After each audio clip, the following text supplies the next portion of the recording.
எளிதில் மறைவு தேரா இறைவனை எல்லில் கங்குள் பொழுதொரு காலத்தென்று பூசனை விடாது செய்து தொழுதகை தலைமை தேர தொழும்பு கண்ணீரில் மூழ்கி அழுது அடியடைந்த அன்பன் அடியவர்க்கு அடிமை செய்வான்.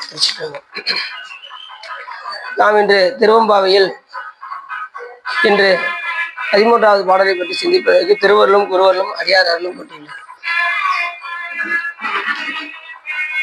ஐங்குவளை கார்வளராள் செங்கவள பைம்போதாள் அங்கம் குருகினத்தாள் பின்னும் மரபத்தாள் தங்கன் மலம் கழுவு வாழ்வந்து சாதலினாள் எங்கள் பீராட்டியும் எங்கோனும் போன்றிசைந்த பொங்கு மடுவில் புகப்பாய்ந்து பாய்ந்து நம் சங்கம் ஜீலம்ப சிலப்பும் கலந்தார்ப்ப கொங்கைகள் பொங்க குடையும் புனல் பொங்க அங்கைய பூம்புணல் பாய்ந்தாடிலோரும்பாவாய் என்று அற்புதமாக மாணிக்கவாச பெருமான் பாடுகின்றார். என்ன சொல்ல வருகின்றார் என்று சொன்னால், பைங்குவளை கார்மலரால் செங்கமல பைம்போதா. பைங்குவளை என்றால் மெல்லிய இதழை உடைய குவளை மலர பற்றி சொல்றேன். அதுவும் கார் மலரால் அப்படிங்கும் போது கருங்குவளையும் எடுத்து சொல்றேன். கருங்குவளை பைங்குவளை பைங்குவளை கார்மலரால் செங்கமல பைம்போதா. அதுக்கப்புறம் செங்கமலன்னு சொல்றேன். சிவபெருமானுக்கு ரொம்ப உகந்த பூ எதுன்னா செங்கமலம். அதை பாருருவாய பெறப்பெற வேண்டும், பக்திமையும் பெற வேண்டும். சீருருவாய சிவபெருமானே ஏருருவாய செங்கமல மலர்போல் நின் ஆருருவாய என் ஆரமுதே உன் அடியவர் தொகை நடுவே என்று கூட மாணிக்கவாச பெருமான் சொல்றார். இரண்டாவது, சுவாமியுடைய திருமேனி எப்படி விளங்கும் என்றால், சிந்தனை நின் தனக்காக்கி நாயினேன் தன் கண்ணினை நின் திருப்பாத போதைக்காக்கி வந்தனையும் மலர்க்கே ஆக்கி வாக்கு உன் மடி வார்த்தைக்காக்கி ஐம்புலன்கள் ஆற வந்தரை ஆட்கொண்டு உள்ளே புகுந்த விச்சை மாலவத பெருங்கடலே மலையே உன்னை தந்தனை செந்தாமரை காடு அணைய மேனி தனிச்சுடரே இரண்டு மிளி தனியனை. சாமியுடைய திருமணி எப்படி இருக்கா? செந்தாமரை காடு அணைய மேனி தனிச்சுடர். அந்த அளவுக்கு சாமி வந்து செம்பொருள். இந்த பிறப்பை நம்ம நீக்கணும் அப்படின்னா, பிறப்பு என்னும் பேதவி நீங்க சிறப்பு என்னும் செம்பொருள் காண்பது அறிவு. இந்த அறிவை கொண்டு என்ன செய்யணும்? செம்பொருளாகிய சிவபெருமானை வழிபாடு செய்து உயரக்கூடிய வழியை பார்க்கணும். அப்படி இந்த பாட்டுல பைங்குவளை கார்மலரால் செங்கமல பைம்போதால் அங்கம் குறுகினத்தால், அந்த குளத்துக்கு இவங்க எல்லாம் நீராட போறாங்க. இந்த பெண்கள் எல்லாம் நீராட போறாங்க. அந்த குளத்தை எப்படி பார்க்குறாங்க? குளத்தை சிவமாகவும் அதில் உள்ள தண்ணீரை திருவருளாகவும் பார்க்கிறார்கள். சரி, அந்த குளத்துல இந்த மலர்கள்லாம் இருக்கு. இந்த கருங்குவளை வந்து சாமியுடைய கண்டம் போல விளங்குதான். சாமிக்கு கண்டம் மட்டும் கருப்பா இருக்கும் பார்த்துருக்கீங்களா? கருநீளமா இருக்கும், பாத்தீங்கன்னா தெரியும். அதுக்கு ஓமானமாகும். சாமியுடைய அந்த செங்கமலம் அதுல இருக்கா, தாமரை இருக்கா, அது வந்து சாமியுடைய திருவடியாகவும் அப்படி உருவகிக்கிறாரு மாணிக்கவாசகர். எவ்வளவு பெரிய சிறப்பு பாருங்க. ரெண்டாவது, நாமளே காலையில குளிச்சாலும் அந்த தண்ணீர் எப்படி நினைக்கணும்? சிவகங்கையாக நினைத்து அதுல சிவசக்தி இருப்பதாக பாவித்து நமசிவாயம் என்று எழுதி அஞ்செழுத்தை ஓதி அதுக்கப்புறம் தான் என்ன செய்யணும்? குளி. நம்ம அப்படி செய்யறோமா? எத்தனை சொற்பொழியில நீங்க சொல்லிக்கிட்டே இருங்க சுவா. அது அப்பப்போ அந்த நாளுக்கு மறுநாள் நாங்க செய்வோம். அதுக்கப்புறம் நாங்க அப்படின்னு இல்லாம அப்படிதான் குளிக்கிறீங்க. வெரி குட், சரி, சந்தோஷம். அன்னைக்கு அடின்னு ஒருத்தர் சொன்னாங்க, அதை வச்சு சொல்றேன். சார், நீங்க சொல்ற அன்னைக்கு மறுநாள் நாங்க கேட்கோம், அதுக்கப்புறம் எங்களுக்கு மறந்துடுது அப்படிங்க. அதுதான் ஒவ்வொரு சொற்பொழியிலையும் சொல்லிக்கிட்டே இருக்குது. அப்படி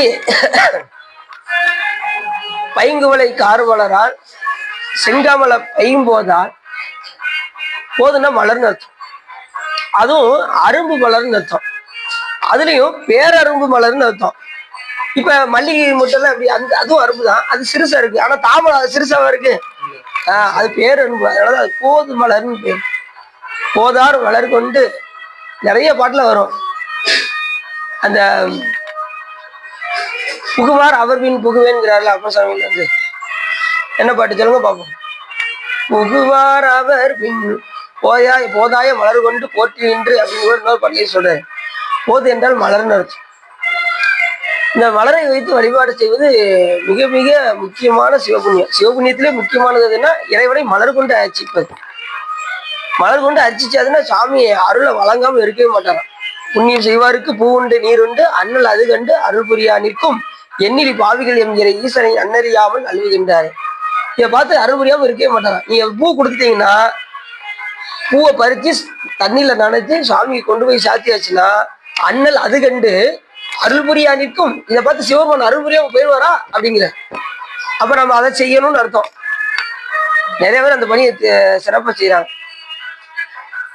அங்கம் குறுகு இனத்தால் சாமியுடைய அங்கம் குறுகு, அதாவது எப்படின்னா சாமியுடைய அந்த திருமுடியில கொக்கினுடைய இறகு இருக்குமா. இந்த கொண்டாசுரன் என்கின்ற ஒரு அசுரன் இருக்கு. அவன் தேவர்களை ரொம்ப துன்புறுத்தினான். எல்லாரும் சிவபெருமானிடம் போய் சென்று முறையிட்டார்கள். அந்த கொண்டாசுரனை சிவபெருமான் அழித்து அவன் எப்படி இருப்பான்னா கொக்கு வடிவத்துல இருப்பான் அந்த அசுரன் வந்து. அதனால அவனை சம்காரம் செய்து அவனுடைய இறைகளை எடுத்து சுவாமி சின்னமாக அணிந்து கொண்டார். அந்த வரலாறு இந்த இடத்துல சொல்றாங்க. அங்கம் சாமியுடைய அங்கம் குறுகி இனத்தால். குறுகுன்னா அந்த கொக்கினுடைய இறகு குறுகி இனத்தால். அங்கம் குறுகினத்தால் பின்னும் அறவத்தால். சாமியுடைய அந்த ஒவ்வொரு அங்கத்திலையும் பாம்பு இருக்கும். கழுத்துல மட்டும்தான் நம்ம நினைக்கிறோம் பாம்பு இருக்கு. சாமியுடைய அங்கம் எல்லாம் பாம்பா தான் இருக்கும். இதை வச்சு ஒரு பதிகமே பாடினாரு மாணிக்கவாசக பெருமான். என்ன பாட்டுன்னு சொல்லுங்க பார்ப்போம்.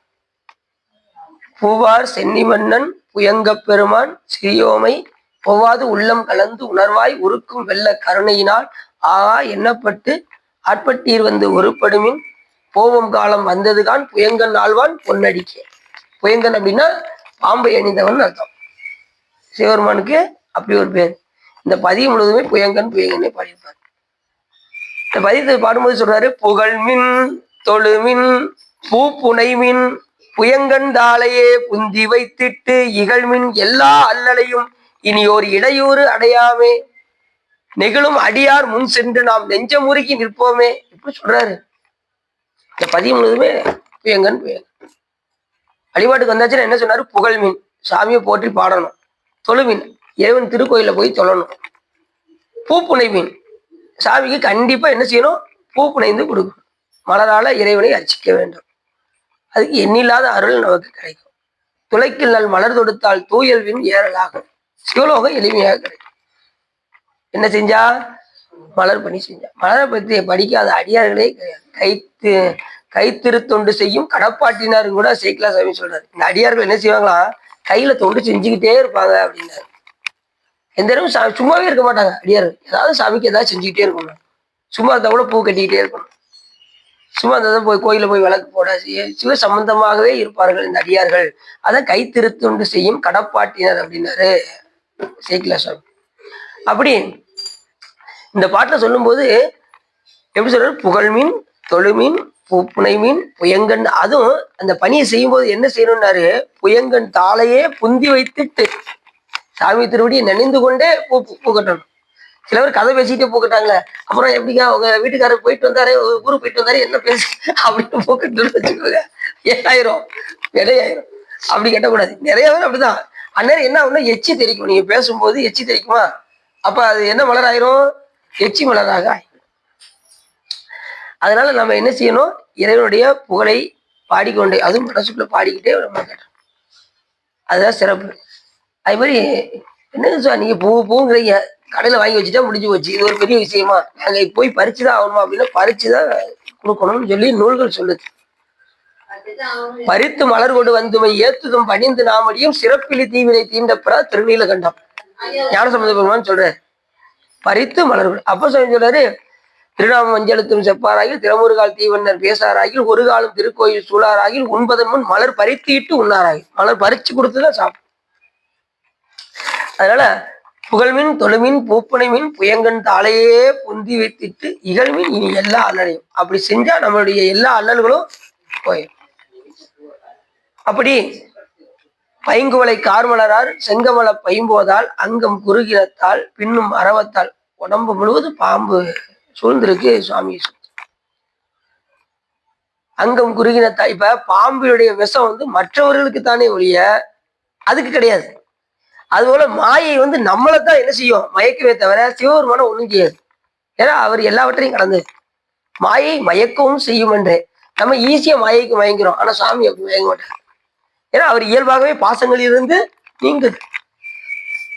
நாம கொஞ்சம் பாசம் வச்சுட்டோன்னு வச்சுக்கோங்க, மகளே அப்படின்போம், இல்லைன்னா அண்ணே அப்படின்போம், இல்ல தம்பி அப்படின்னு உருக ஆரம்பிச்சிடும். ஆனா சாமி நம்ம கூட இருந்தாலும் கூட நம்மளை விட்டு விலகிதான் இருக்க, பாசங்கள்ல இருந்து நீங்கிதான் இருக்க. ஏற்கனவே மட்டும் சொன்னேன்னு நினைக்கிறேன், புழுக்கடிக்கு மருந்து சாப்பிட்றவங்க புழுவுக்கு துன்பம் இவர் ஹாயா இருப்பாரு மாத்திரையை சாப்பிட்டுட்டு. அது போல சாமி வினை அனுபவம் உயிர்களுக்கு தானே ஒழிய சிவபெருமானுக்கு கிடையாது. அவர் சாமி ஹாயா இருப்பாரு, ஆனா வினை அனுபவத்தை ஊட்டுவாரு. எதுக்காக அப்படின்னா நாம் பக்குவப்பட வேண்டும் என்பதற்காக வினை பயனை எடுத்து ஒவ்வொரு பிறவிலையும் இந்த உயிரானது பக்குவம் அடைந்து அடைந்து அடைந்து சோபான முறையிலேயே தான் அறியும். எடுத்ததுமே எல்லாத்தையும் அறிஞ்சிடாது.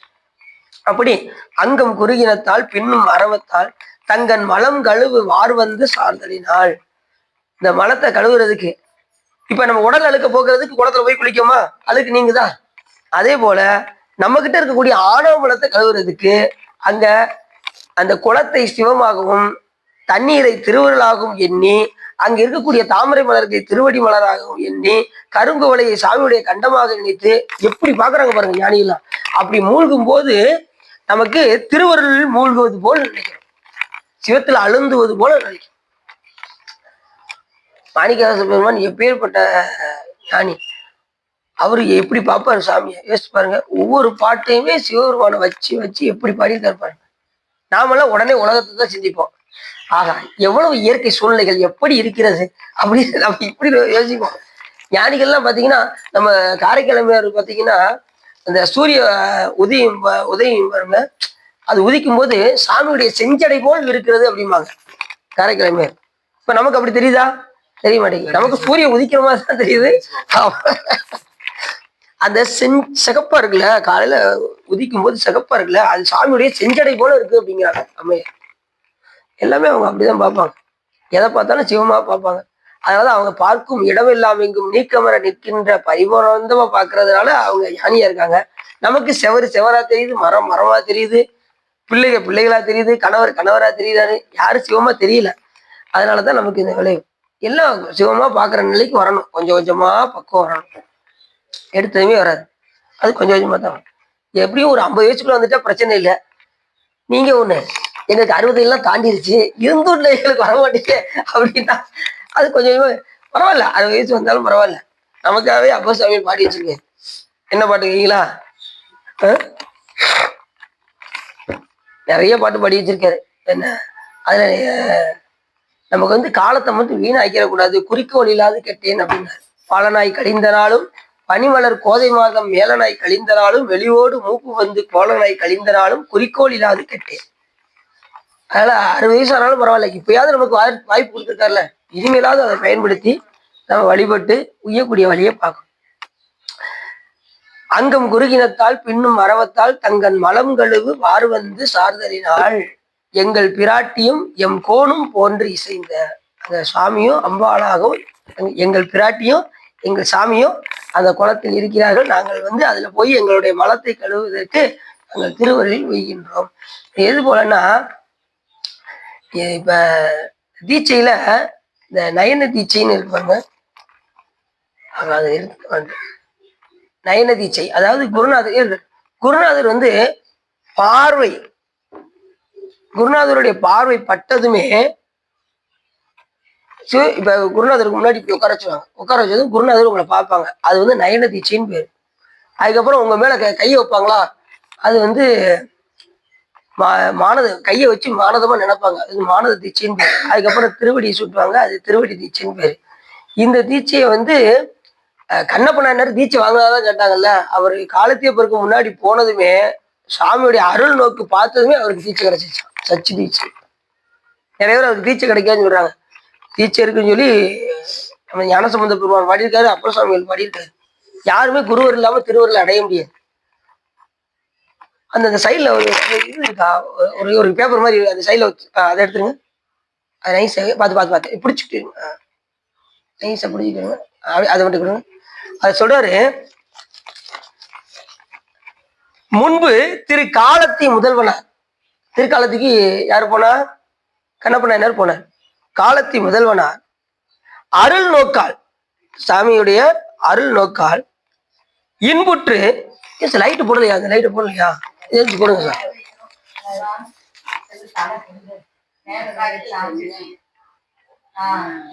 இன்புற்று இன்புற்று தகத்திருப்பு பொன்னால் போல் ஆக்கை. இரும்பானது பொன்னாக ஆகுவது போல இவருடைய இது சுவாமியுடைய அருள் நோக்கால கண்ணப்பனார் அங்க போனதுமே பொன்னா மாறிட்டார். தன் பரிசும் வினை இரண்டும் சாரும் மலம் மூன்றும், வினை இரண்டும் மலம் மூன்றும். அந்த நிமிஷமே என்ன ஆயிடுச்சா? மூன்றும் அற. சாமியுடைய அருள் நோக்கு பார்வைப்பட்டதுமே இவருக்கு மும்மலமும் நீங்கி இரு வினைகளும் சமநோக்கம் பார்க்கக்கூடிய நிலை வந்துருச்சு. யாருக்கு? கண்ணப்பனாருக்குன்னு சொல்றாரு பாட்டுல. அன்பு பிளம்பாய் திரிவார் அவர் முத்தினராரே என்று இந்த பாட்டுல மிக அற்புதமா சொல்றாரு. அப்ப சிவபெருமானுடைய அருள் நோக்கு பார்வை பட்டுதான் யாருக்கு என்ன இருக்கு? காலத்தினாதருடைய அருள் நோக்கு பட்டதும் இவருக்கு சச்சி தீட்சை கிடைச்சிருக்கு. யாருக்கு? கண்ணப்பனாருக்கு.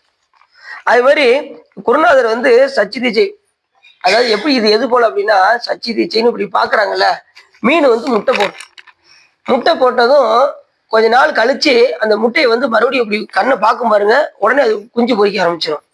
கொஞ்ச நாள் கழிச்சு வந்து பார்க்கும் அந்த முட்டைய, அது குஞ்சு பொறிச்சிடும். இது வந்து பார்வையினால் ஏற்படக்கூடிய தீட்சை.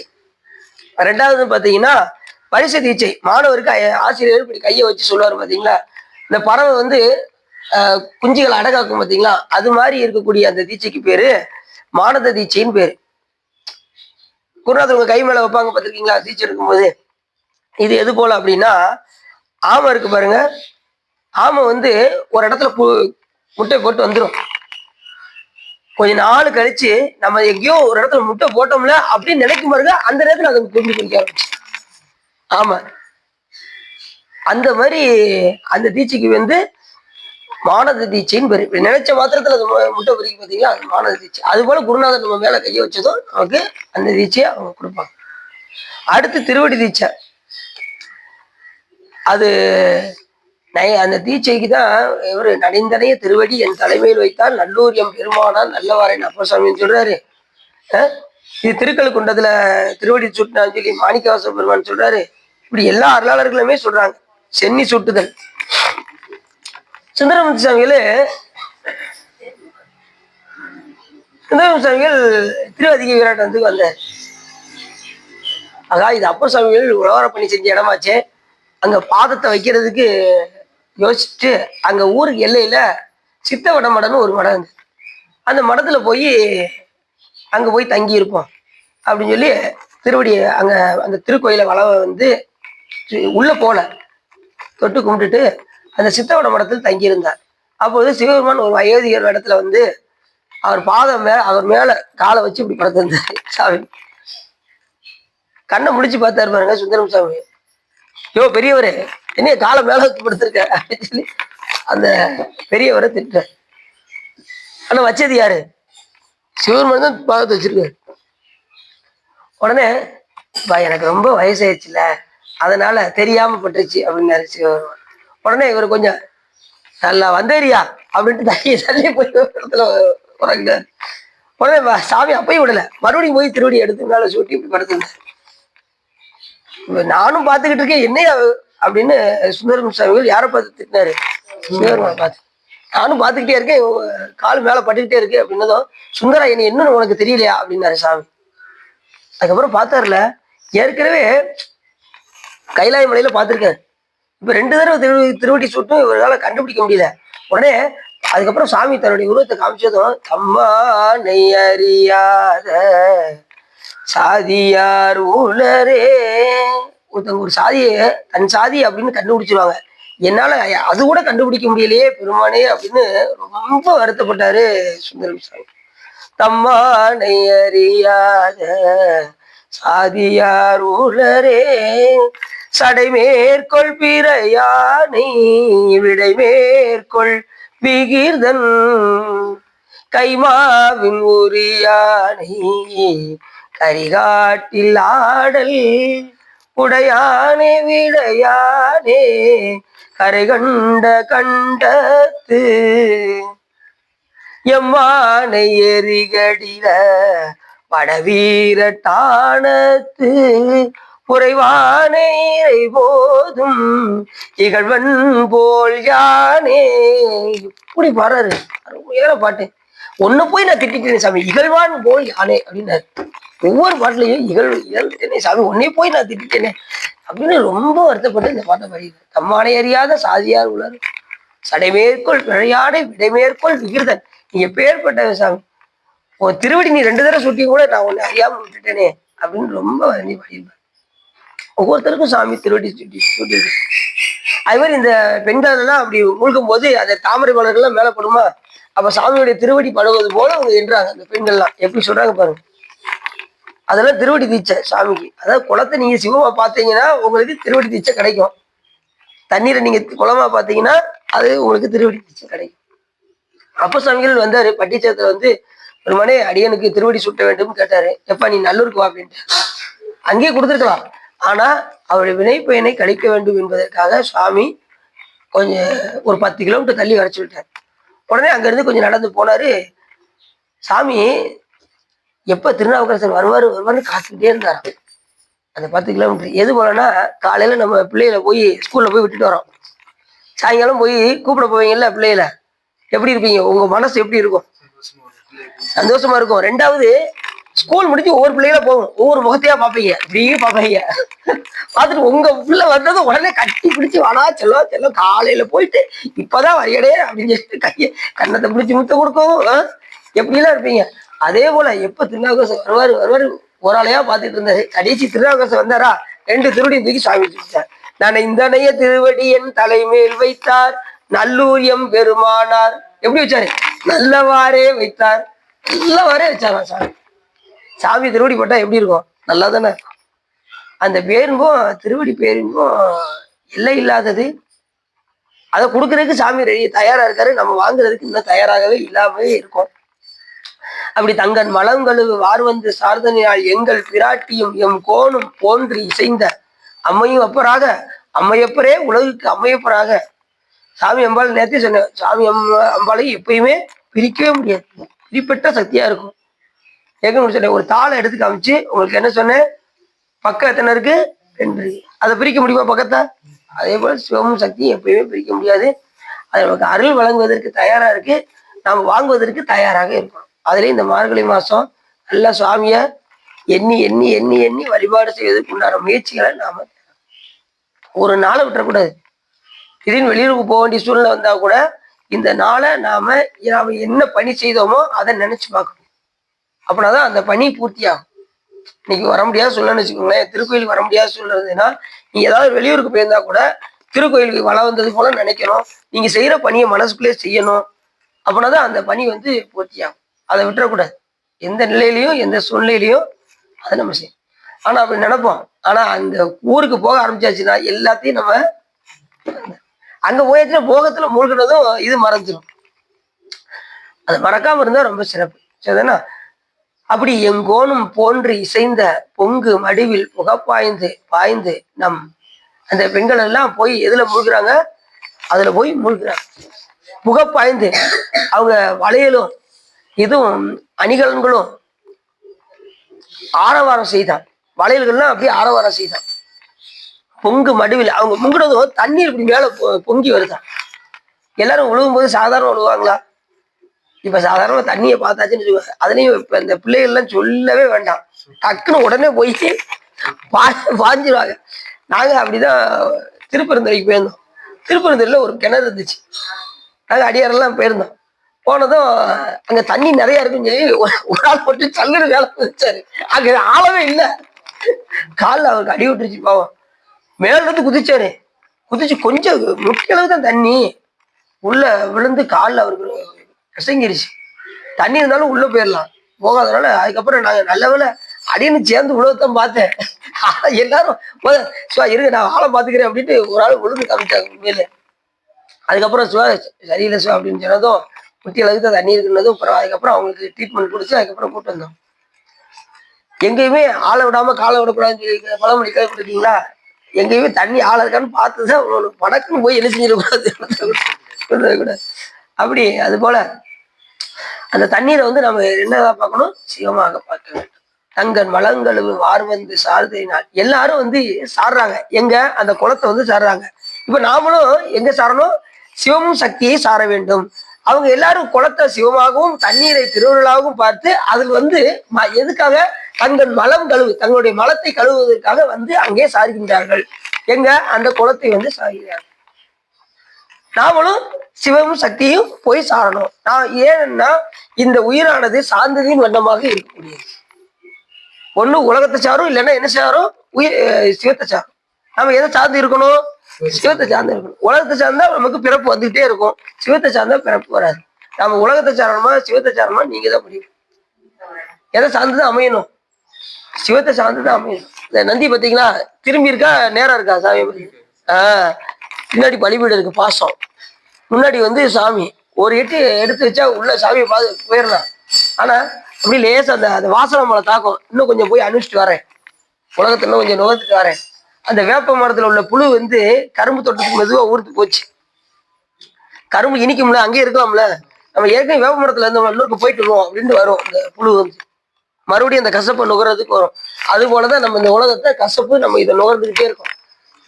இது கசப்புன்னு தெரிஞ்சிருந்து கூட நம்ம என்ன செய்யறோம், இதைத்தான் நுகர்றோம். இனிப்பு அங்க இருக்கு. தேனாய் இன் அமுதமாய் தித்திக்கும் சிவபெருமான் அங்க இருக்காரு. அவரை அடையிறதுக்கு நம்ம யோசிக்கிறோம். பெருமலர் காலை மூழ்கி பித்தருக்கு பக்தராகி அரும்போடு மலர்கள் கொண்டாங்க ஆர்வத்தை உள்ளே வைத்து விரும்பினர் விளக்கு தூவம் விதியினால் இடவல்லாருக்கு கரும்பினில் கட்டி போல்வார் கணவர் வீரட்டராரு. கரும்பு போல இனிக்கிறதுக்கு சாமி இருக்காரு, அவரை அனுபவிக்கிறதுக்கு நாம தயாரா இருக்க முடியும். இதெல்லாம் கொஞ்சம் கொஞ்சமா நம்ம என்ன செய்யணும், பக்குவத்தை நாம உண்டு பண்ணி கொள்ள வேண்டும். இந்த 30 நாளும் நீங்க வழிபாடு செய்யும் போது அன்பு கூடணும். இந்த ஒரு மாசத்துல நீங்க ஒரு துளி அன்பாவது சிவருமான்ட்ட நீங்க சேர்த்துறீங்களா? கண்டிப்பா சேர்க்கணும். அதையும் ஒவ்வொரு நாளும் வழிபாடு செய்யும் போது கொஞ்சம் கொஞ்சமா துளி துளி அன்பாக நாம சேர்த்துட்டோம்னா சாமி பார்க்கும் போதெல்லாம் நம்ம கண்ணுல இருந்து கண்ணீர் சொரியும். சாமி என்னை 30 நாளையும் என்னை வர வச்சாரே எங்க பெருமான் அப்படின்னு நம்ம நினைக்கிறோம். எத்தனையோ பேர் எல்லாராலையும் வர முடியாது. இப்ப கோயில் நம்ம சொல்றோம், நீ எத்தனை பேர் வெளியில இருக்காங்க, யாராவது கோயிலுக்குள்ள வராங்களா? நம்மளை மட்டும் உள்ள விட்டுருக்காரு. என்ன காரணம், ஏற்கனவே பண்டை பிறவியில் செய்த தவமானது இந்த பிறவியில கூட்டி எப்பயுமே வினைப்பயன் கூட்டி வைக்காம நாம என்ன செய்ய முடியாது, இங்க வரவே முடியாது. அப்படி சுந்தரம் சாமிக்கு எல்லாருக்குமே சாமி திருவடி தீட்சை கொடுத்திருக்காரு, நமக்கும் திருவடியை கொடுப்பாரு. மாணிக்கவாசக பெருமானுக்கு அப்படி 2 திருவடி எடுத்து சொல்லிருக்காரு. இணையாத திருவடி என் தலைமையில் வைத்தலுமே துணையான சுற்றங்கள் அத்தனையும் துறந்து ஒழிந்தே அணையார் புனல்தில்லை அம்பலத்தே ஆடுகின்ற புனையாளன் சீர்பாடி வள்ளி தங்கன் மலங்கழுவு வார் வந்து சார்தலினால் எங்கள் பீராட்டியும் எங்கோனும் எங்கோன்னா அரசன் அர்த்தம். நம்ம எல்லாருக்கும் அரசன் யாரு, சிவன். எங்கோனும் போன்றி செய்த பொங்கு மடுவில் புகப்பாய்ந்து பாய்ந்து நம் சங்கம் சீலம்ப சிலம்பும் கலந்தார்ப்ப. அந்த சலங்கைகள் அவங்க கொலுசுலாம் அணிஞ்சிருப்பாங்களா, சலங்கைகள் ஆரவாரம் செய்து, வளையல்கள் ஆரவாரம் செய்து, சிலம்பும் கலந்தார்ப்ப பொங்கைகள் பொங்க குடையும் புனல் பொங்க. அப்படி அந்த புகுந்ததும் அந்த இது பொங்கு மடு ஆனது பொங்கி வெளியில போகுது. அந்த வாய்க்கால் வழியா அந்த என்னவோ அந்த பொங்குற தண்ணி வாய்க்கால் வழியா போகும். போய் அது வெளியில போகாம இருக்கிறதுக்கு அடை கட்டி வைப்பாங்க. அடை கட்டி வயலுக்கு பாய்ச்சுவாங்க. அந்த தண்ணியெல்லாம் பார்த்தீங்கன்னா தெரியும். இப்போ நம்ம கோயிலே பார்த்தீங்கன்னா குளத்துக்கு சைடில் ஒரு ஓட்டை மாதிரி போட்டிருப்பாங்க. அந்த தண்ணியானது பொங்கி வெளியில வரும்போது அந்த ஓட்டை வழியா போய் வயக்காட்டுக்குள்ள போயிடும். அது போல இந்த பெண்கள் எல்லாம் போய் அந்த திருவருளில் போய் மூழ்கிறார்கள். அதுல வெளியில தண்ணி போகுது பாருங்க, அது எதுனா நம்மளுடைய மலம் கழுவி கழுவி வெளியில போதான். எப்படி பாருங்க, என்ன மலம், ஆணவ மலம். நம்மள ரொம்ப அது அதுவும் நாம போய் அதை பிடிக்கல, அதுவும் நம்மளை பிடிக்கல. ஆனா இயல்பாக எப்படி இருக்கு, செம்புல களிம்பு இருக்கிறது போல நம்ம உயிரோட கூடயே இருக்கு இந்த ஆணவ மலம். இறைவனை பார்க்க முடியாம முற்றிலும் மறைப்பு. சாமி நமக்கு இந்த பிறவியை கொடுத்து அதாவது கொஞ்சம் அறிவு இச்சை செயலை தூண்டி விட்டு எப்படியாவது தன்னை நினைக்குமாறு செய்யறாரு. ஆனாலும் இந்த உயிரானது ஆணவ மலத்தில் பற்றி கொண்டு, ஆணவ மலம் ஆவாரக சக்தி அதோனியக சக்தி என்கின்ற வீரியத்துல இருக்கும். நம்மளை முற்றிலும் மறைச்சிருக்கு பாருங்க, கேவலம் இல்லை, அதுக்கு வந்து ஆவாரக சக்தின்னு பேரு. இப்ப அறிவிச்சை செயலை தூண்டினதுக்கு அப்புறம் இப்ப செய்யற வேலை எப்படி இருக்குன்னா, கொஞ்சம் அறிவு கொஞ்சம் வேலை செஞ்சதுனால இப்ப வந்து உயர்ந்ததை தாழ்ந்ததா காட்டும், தாழ்ந்ததை உயர்ந்ததாக காட்டும். அதனால இதுக்கு பேர் அதோனியாமிகா சக்தின்னு பேர். இது ஆணவ மலத்தினுடைய செயல். அதுல இருந்து நம்ம நீங்கணும் அப்படின்னா நம்ம வழிபாடு செய்தால் ஒழிய ஆணவ மலத்திலிருந்து நாம நீங்க முடியாது. ஆணவ மலத்தில் அழுந்தி கிடக்கின்ற இந்த உயிரானது சோபான முறையில் ஒவ்வொரு பிறவிலையும் அது கொஞ்சம் கொஞ்சமாக இறைவனை வழிபாடு செய்துதான் எங்க போகும், சாமி திருவடியை போய் அடையும். ஒவ்வொரு பிள்ளையும் கொஞ்சம் கொஞ்சமா கேட்கும். இப்ப ஓரளவுக்கு நீங்க வழிபாடு செஞ்சிருக்கீங்கன்னு வச்சுக்கோங்களேன், அடுத்த பிறவி வந்துச்சு அப்படின்னு வச்சுக்கோங்களேன், அடுத்த பிறவி வரும்போது யாராவது ஒருத்தர் வந்து உங்ககிட்ட உணர்த்துவாங்க. எது போல அப்படின்னா, இப்ப நெருப்பு வந்து புகஞ்சுக்கிட்டே இருக்குன்னு வச்சுக்கோங்க, 2 ஊது அது 10 எரிவா எரியாதான். அதே போல உங்க ஆன்மீகத்தாக இருக்கும். அடுத்த பிறவி வரும்போது உங்களுக்கு யாராவது அதை பத்தி சொல்லும் போது உங்களுக்கு அந்த பக்தியானது அதிகரிக்க ஆரம்பிச்சு. இப்பயுமே அப்படித்தான். நம்ம ஏற்கனவே அந்த ஆன்மீகதாக இருந்ததுனாலதான் நமக்கு யாராவது சொல்லிதான் நமக்கு இப்படி வந்திருக்கு. தானாலாம் வராது, ஒருத்தர் சொல்லிதான் வரும். ஏன்னா இது அறிவித்தால் அறியும் அறிவு. இந்த உயிரானது அறிவிக்க அறியும் அறிவு தான் இந்த உயிரானது. அதனால நம்ம இந்த அறிவை கொண்டு நம்ம என்ன செய்யணும், அறிவினால் ஆகுவது என் பெரிதி நோய் தன்னோய் போல் போற்றா கடை. எல்லா உயிரிடத்தும் அன்பு செலுத்தணும், பிற உயிரும் தம் உயிர் போல பார்க்கணும், எல்லாத்துலயும் சிவத்தை பார்க்கணும். பார்த்தோம்னா நமக்கு என்ன வராது, துன்பம் நமக்கு வராது, பிறவி துன்பம் நமக்கு வராது. அப்படி இந்த பெண்கள் எல்லாம் அதுல போய் நீராடுறாங்க. இதுல அந்த குளத்துல போய் அதுல சிவமும் சக்தியாக வாக்கி எங்கள் பிராட்டியும் எங்கோனும் போன்று இசைந்த பொங்கு மடுவில் புகப்பாய்ந்து பாய்ந்திடம் சங்கம் சிலம்ப சிலம்பும் கலந்தார்ப்ப பங்கைய பூ. அந்த அந்த தடாகம் என்ன தடாகம், பங்கைய பூம்புணல். பங்கையம்னு என்னது, தாமரை குளம். இப்ப நம்ம கோயில்ல தாமரை குளம் இருக்கா, எங்க இருக்கு, வளர்றது எது, அதான் தாமரை குளம். முன்னாடிலாம் அங்க தாமரை அவ்வளவு இருக்கும், தாமரை விதை போட்டு தாமரை தான் நிறைய இருக்கும். இப்ப தாமரை ஒண்ணு கூட இல்லை. இந்த சைடு சிவகங்கை குளத்துல நாங்க தூவி விட்டோம், 1 2 வந்துச்சு, அப்புறம் வரவே இல்லை. வர்றது கூட நல்ல நிலம் இருக்கணும், அப்படின்னாதான் தாமரை வரும். அப்படி தாமரை குளம், அந்த தாமரை குளத்தில் போய் தான் இவர்கள் எல்லாம் போய் நீராடுகிறார்கள். அதை சிவமும் சக்தியாக பாவிக்கிறார்கள். நாமளும் எதை பார்த்தாலும் சிவமும் சக்தியாக பாவித்தால் நமக்கு என்ன வராது, பிறவி துன்பம் நமக்கு வராது. இப்ப இந்த பாடல்ல மிக அற்புதமாக பாடுகின்றாரு. இப்ப நம்ம எல்லாம் இன்னொருக்கு பாடிடுவோமா? பைங்குவளை கார்மலராள் செங்கவள பைம்போதாள் அங்கம் கூறு இனத்தாள் பின்னும் மரவத்தாள் தங்கன் மலம் கழுவு பார்வந்து சார்தலினால் எங்கள் பீராட்டியும் எங்கோனும் போன் திசைந்த பொங்கு மடுவில் புகப்பாய்ந்து பாய்ந்து நம் சங்கஞ்சிலம்ப சிலம்பும் கலந்தார்ப்ப பொங்கைகள் பொங்க குடையும் பூனல் பொங்க பங்கைய பூம்புணல் பாய் ஆடலோரும் பாவாய். நாமளும் அப்படி திருவருளில் போய் மகிழ்ந்து ஆடுவோமே, அதில் போய் அழுந்துவோமே அப்படின்னு மாணிக்கவாசகர் நம்ம கொடுத்தார். இதுகாரம் உள்ளம் நிறைந்து உவகை சிறந்து இந்த திருவம்பாவை பாடலில் நீங்கள் கேட்டதனால் உங்களுடைய வல்வினை கரைந்து திருவருள் உரையும் என்று சொல்லி அடியில் உரையை நிறைவு செய்யுங்கள். திருச்சிட்டோம்.